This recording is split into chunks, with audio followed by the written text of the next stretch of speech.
Hey, what's up you guys? I'm Kristina from Leafy Leicester, and today I want to propagate this beautiful philodendron verrucosum together with you. I air layered this baby with sphagnum moss, and I think it's finally time to chop it. And then I want to air layer this monstera variegata behind me as well, also with sphagnum. So if you are interested to see how I air layer with sphagnum moss and how I propagate my houseplants, then stay tuned and let's get right into it. Quick reminder before I start, if this video turns out to be helpful to you, consider clicking the like button and also lightly smashing the subscribe button. I would greatly appreciate it. And now let's move on. So as you can see, I have a really high specimen of philodendron verrucosum. It is growing on a pole. As you see, it outgrew the pole already. Down here we have some ugly leaves. Some leaves are already missing. These are the leaves that came originally with the plant when I received it. They were already battered through the shippings. I think it doesn't look really nice and I want to give this plant a restart. So I decided I will air layer this plant with sphagnum so it can root, and then I'll try to chop it and preserve the whole top part basically, and then replant this nice top part, and then I can chop up the bottom part. As you can see, maybe I have a ball of sphagnum around here and there are already some pretty good roots on there, so I will chop it probably right here and then plant this part into the soil, into a new pot.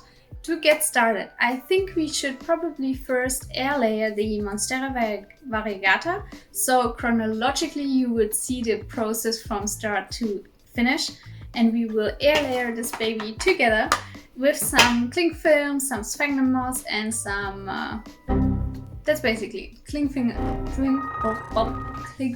and sphagnum moss. Well, this is my big lady. As you can see, this is the newest leaf and it's starting to get a little bit bigger than the rest. There's a new leaf on the way as well, and this is her. So we have these bottom parts and then it goes all the way to the top. We still have some empty space on this pole, so it's not yet time, but I thought I might as well start air layering right now. By the time she reaches the top, I will have a good established root system to support this whole new upper part of the plant, and then I'll be able to repot her immediately after cutting. So that's the plan. Look at this baby leaf. As you might be able to see right here, we have those pretty good aerial roots already poking out. Look at this one, like, bruh. And this root, look at this one. Damn, super boy. Thick. So we have a lot of aerial roots already. Down here, they are already growing into the soil. So if I look at my plant and I want to decide which part is supposed to still be on the new plant, I would probably chop somewhere down here. A little bit unsure about it. Back to the airlayering. You want to find a node. A node is always the part where you have the leaf coming from.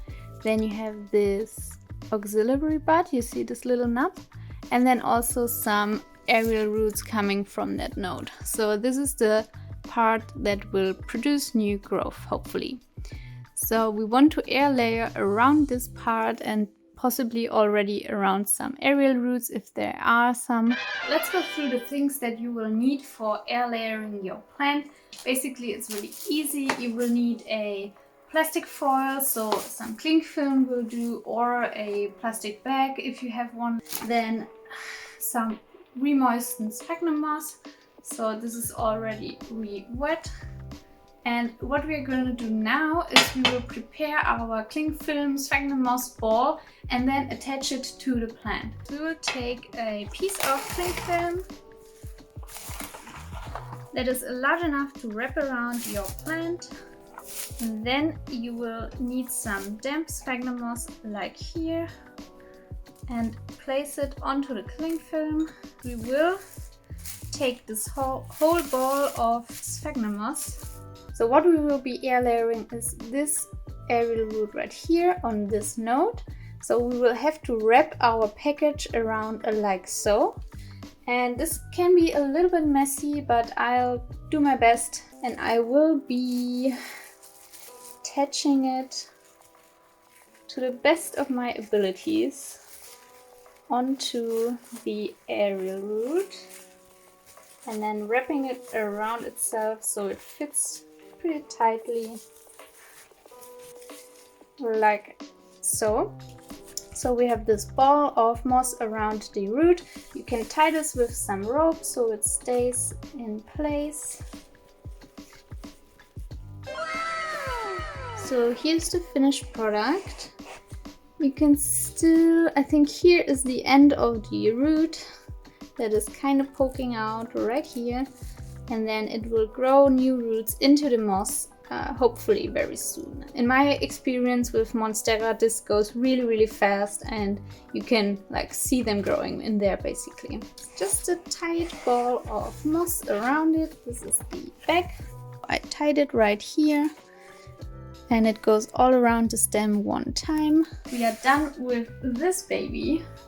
I will just put it back where it was sitting before and wait maybe 1, 2, 3 months. The only thing that you need to worry about is that this moss needs to stay moist all of the time, and it does stay moist pretty long because you like seal it with the cling film.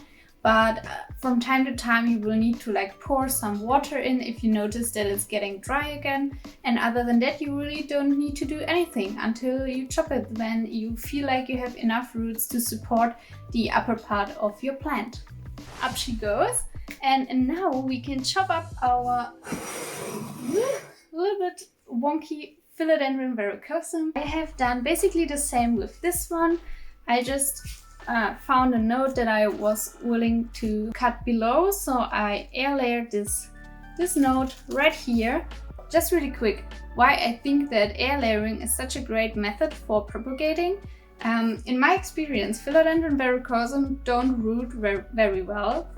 So if I were to cut it just as is and then plop it in water or moss or whatever, I feel like, at least for me, they never want to root. It's a pain in the ass. It lowers the risk of losing your cutting because the plant has time to produce roots while it's still intact, nothing is cut off yet, and the success rate with your cuttings will go up drastically. Especially with expensive plants where you're not really willing to lose those cuttings, it really is nice to increase your success rate with air layering.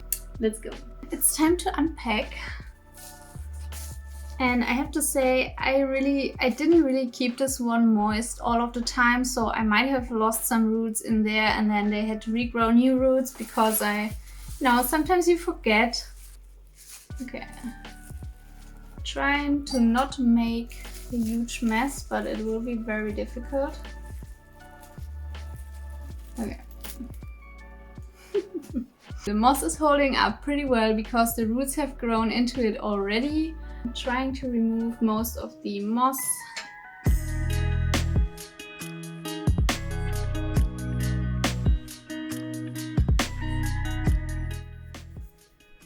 Well, this is as good as it's going to get, I think. So we will cut right here and then pot this part up. You can see the roots right here. They all grew from here above the node.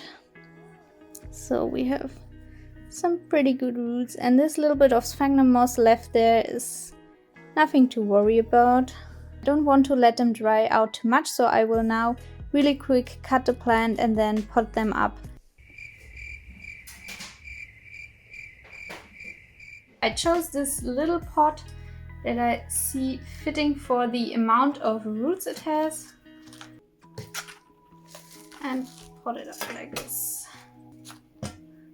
Just with my general aeroid mix. Then I would also need to give this baby a pole to climb up again. Give it a good water. Well, here it is, the finished plant. We have it on a pole, so there's a little bit of space again. And then we have our little tiny pot down here, but this will suffice for now, and then I will repot as soon as the roots grow any longer. So I'll head to the shower now.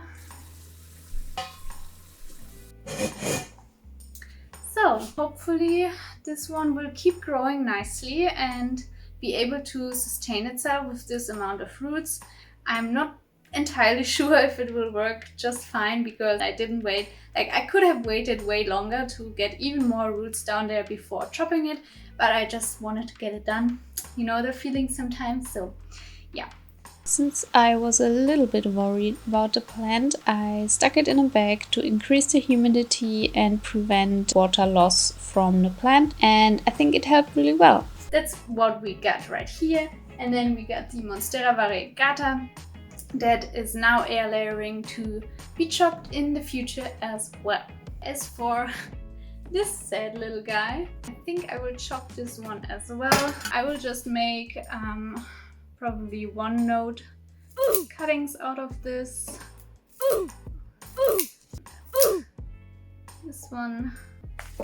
So the last piece with the established root system will probably just shoot out new growth points soon, so I'll just keep it as is. And those babies I will probably stick into water first, and then later on, when they like activate a little bit more, transfer them to moss. So that's the way that I usually go with the verrucosum.